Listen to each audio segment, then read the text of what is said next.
Hey everybody, I hope you all are having a great Saturday. Today, I would like to share a message that has been weighing very heavy on my conscience. Disclaimer, if it seems like I'm all over the place, please charge it to my head, not my heart. This year has been a very fascinating journey regarding me finding my voice. For those who know me, y'all know I love knowledge, I love poetry, and I love creating to connect. This year, I've been struggling with finding the exact artistic medium for me. And those mediums are hip hop and spoken word. Deep down inside, I feel like I am a rapper, I am a lyricist, but I lack the flow to be a lyricist. For those who struggle with rhythm, I can definitely feel your pain when you have all the right words to say, but it just doesn't come off or hit the way it needs to hit. I've been told that, hey, look into being a songwriter, looking to creating love ballads and just creating spoken word, because with you, your words hit the deepest. And at the same token, I've also been advised by a well-meaning person that, hey, if you don't rap, people are not going to really listen to you. I say all this to say self-love really is important, y'all. You got to do what's best for you, what feeds your soul the most. As much as art is an interactive activity, it is also a solitary activity.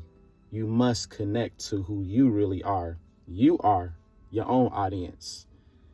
And for those who are not parents or don't have a lover, treat your art like it's your baby, whether that's your child or your lover.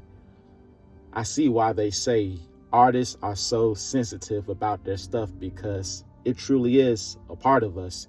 Even the fictional works is a part of us. They say the best place to hide the truth is in fiction. So that definitely has a lot of validity. Anyways, let me get back to course. This year, I've been posting a lot of hip hop videos online of me, having fun. And let's just say on the streets of YouTube, in other words, the comment section of YouTube, they are so brutal. I've came across comments like, wow, that was bad. And what the F did I just listen to? And I think the thing that hurt the most was, hey, can you tell me what's bad about it, rather than just driving by and just crapping on what I love to do. But then again, that is the nature of the world. And I know the American way, suck it up.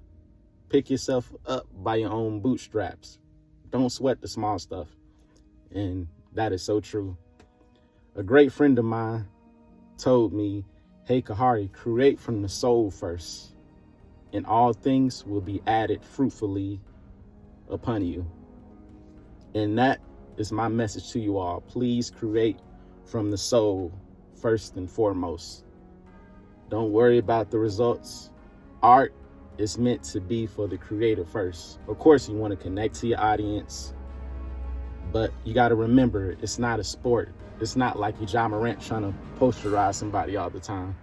You are doing it because you truly, truly love connecting to the creative act itself.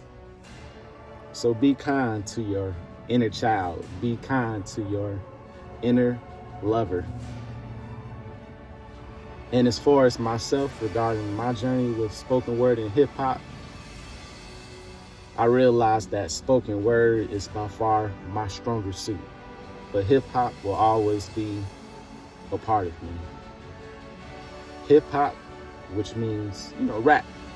Rap, the acronym for rap, rhythm and poetry. A lot of people confuse rap for really aggressive poetry, but it is so much more than that. And the beautiful thing, not only about hip hop, but about art in general, is that we have so many subcultures. In the words of Alan Watts, he was a brilliant philosopher, by the way. Whatever you find yourself interested in, you will be sure to find other people interested in that same endeavor as well. So my people, keep going. For those who deal with hypersensitivity, my heart is with you. I am not a psychologist, but I would advise you to look into the concept of art therapy. Invest in this book by Julia Cameron called The Artist's Way. It is so beautiful. She touched on morning pages, and morning pages is when you wake up every day and just start writing without judgment. It's like a stream of consciousness kind of endeavor. Julia Cameron's book, The Artist's Way, is so beautiful, y'all. I strongly advise it. The reason why I advise it, because it gets us back to our inner child. Because truthfully, artists, we are all big kids at heart who are just looking to love life and just connect and to be carefree. And for those who have Instagram, I advise you to check out the page Inspired to Write.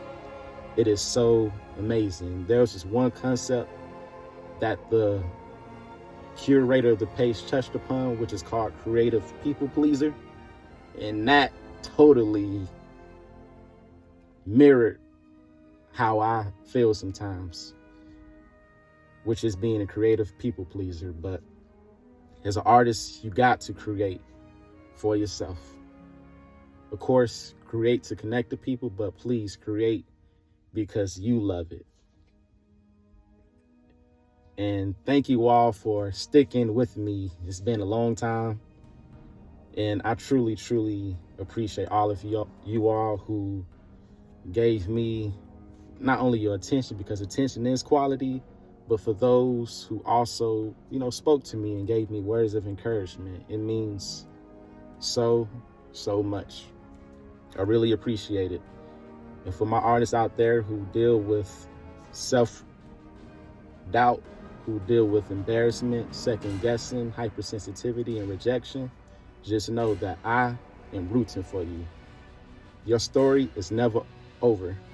There are so many success stories out there of artists who was rejected and they bounced back from that. It's all part of a great story.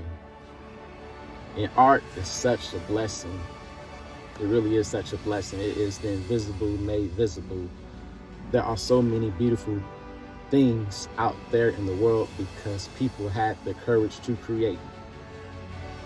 It is so amazing. So create as if you are your only audience. Create as if only God is watching. Not trying to be religious, y'all, but there's this beautiful verse by Apostle Paul that says, whatever you do, do it heartily unto the Lord. And that is including art. Thank you all for listening. And just know that your brother Kahari the poet is rooting for you. I appreciate you all, and I am looking forward to sharing more of my art with you all. Peace.